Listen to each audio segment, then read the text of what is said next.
It all started in a quiet rural town in the American Midwest, where neighbors usually minded their own business or helped each other when times got tough. But not Karen. When a newly arrived single mother named Jessica bought a small piece of land and began turning it into a modest farm, Karen saw it as a personal offense.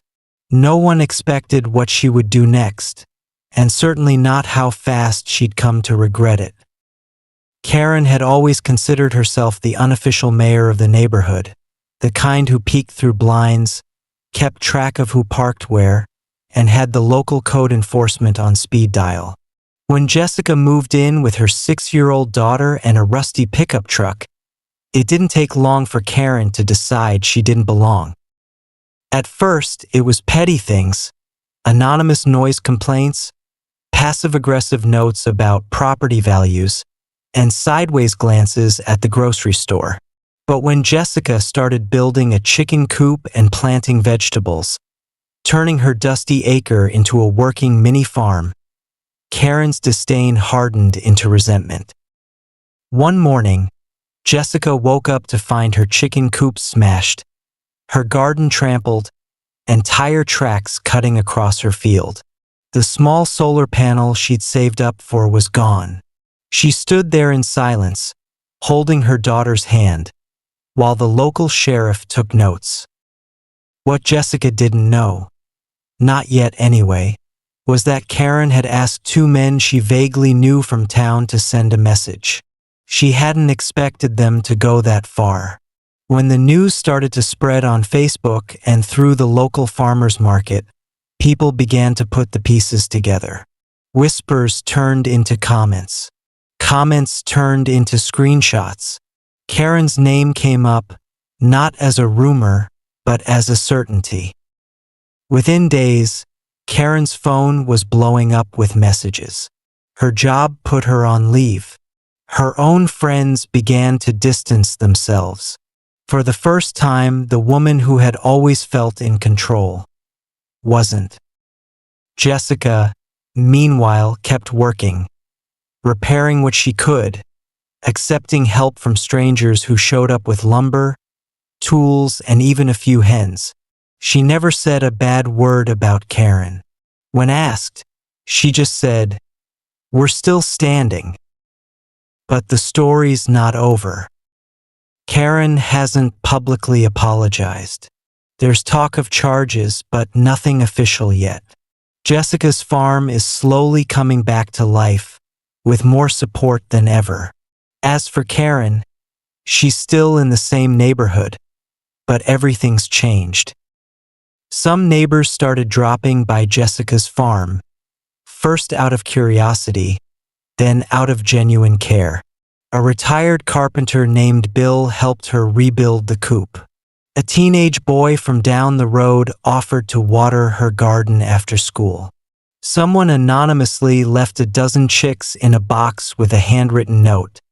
For a fresh start, keep going. Jessica was overwhelmed, not by the damage, but by the unexpected kindness. She kept her head down, tending to the land, homeschooling her daughter, and slowly rebuilding a sense of peace. But not everyone was on her side. A few of Karen's longtime friends still defended her. She didn't mean it like that, they said. It got out of hand. One even posted on Facebook, "People are too quick to judge. Karen's done a lot for this neighborhood." Jessica didn't reply, but the post went viral, not because people agreed, but because someone anonymously replied with security footage from a neighbor's doorbell cam.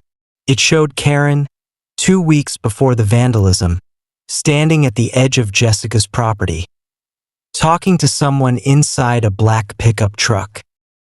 The sheriff reopened the case. Suddenly, Karen wasn't just a neighborhood busybody. She was a suspect. She stopped showing up at the local diner. Her lawn went untrimmed.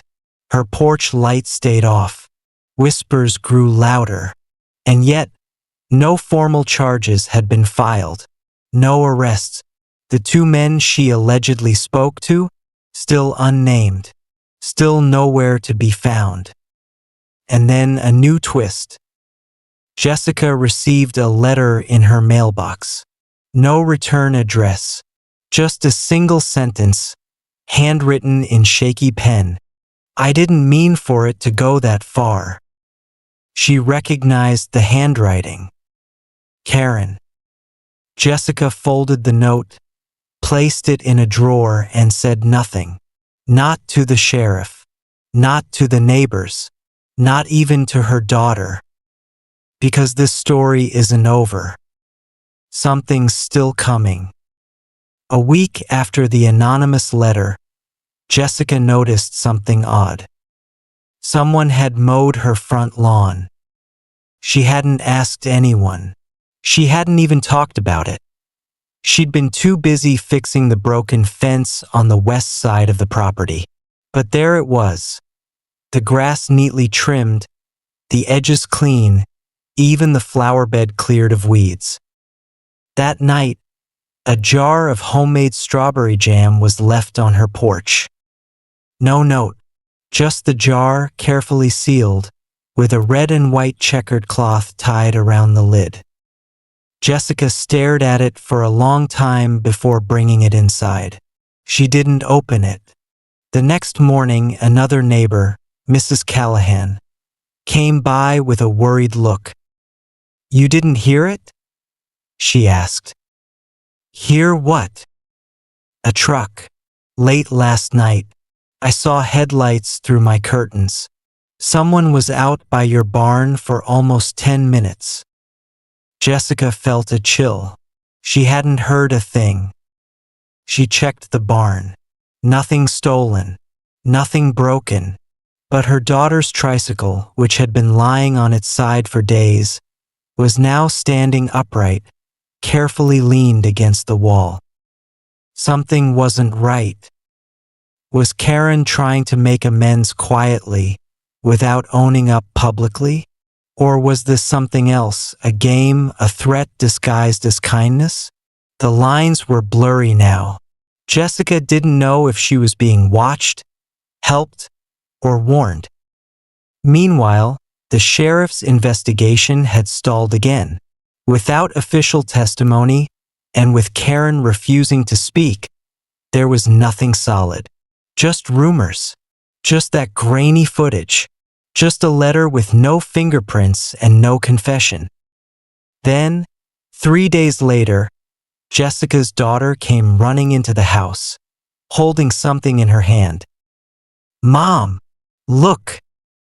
It was a small silver charm, shaped like a bird, attached to a torn leather string. Jessica recognized it immediately.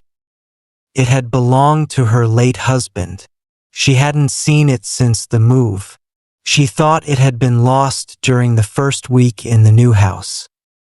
So how had it ended up in the middle of the garden? The only person who had ever known what it meant was Karen. Jessica's breath caught. She looked out the window. The sun was setting behind the hills. The barn stood still. The field was quiet. Too quiet. Something was happening. Piece by piece, someone was sending a message. Not loud, not violent, but intentional, precise. And Jessica knew, deep down, this wasn't over. Not even close. A week passed before Jessica decided to reinstall the old security camera above her porch. She wasn't trying to catch anyone. She simply needed to see things clearly now.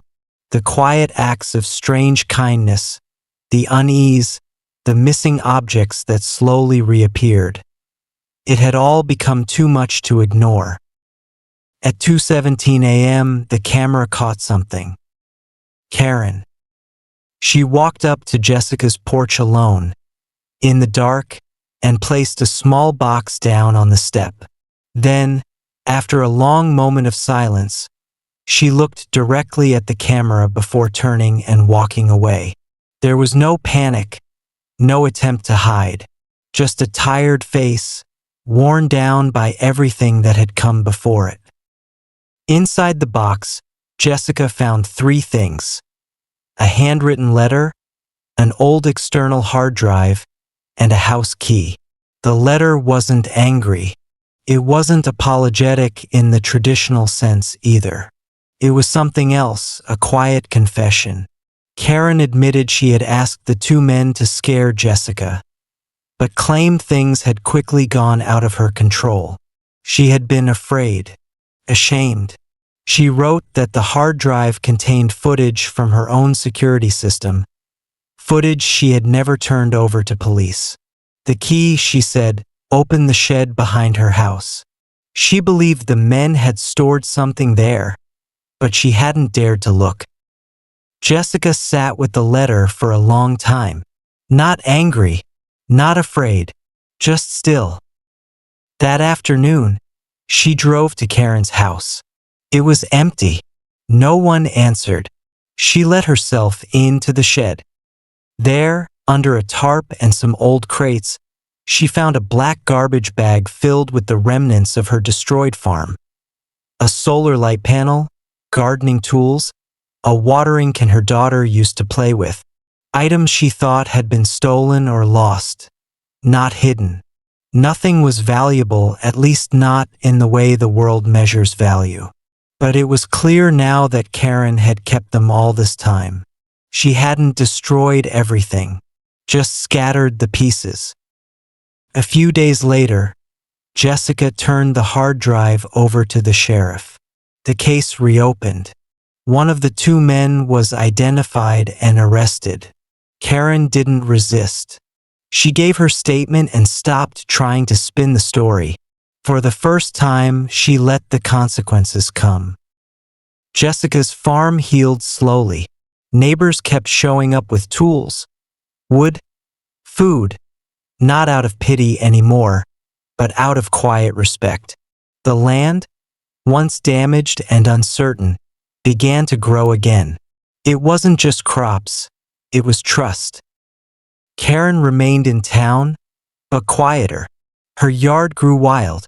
She no longer gave orders at the neighborhood meetings. Sometimes she'd walk past Jessica's house without looking up. Other times, she'd pause, as if waiting for something, then keep walking. One morning, Jessica's daughter asked her, "Is Karen a bad person?" Jessica thought for a moment, then said simply, "No, just someone who forgot who she was and tried to remember." And maybe that was enough. The story didn't end with revenge or justice neatly served. It didn't end with a grand apology or a town coming together under fireworks. It ended the way real stories often do, with silence, with patience, with people doing the hard work of repairing what was broken, and choosing not to break each other in return.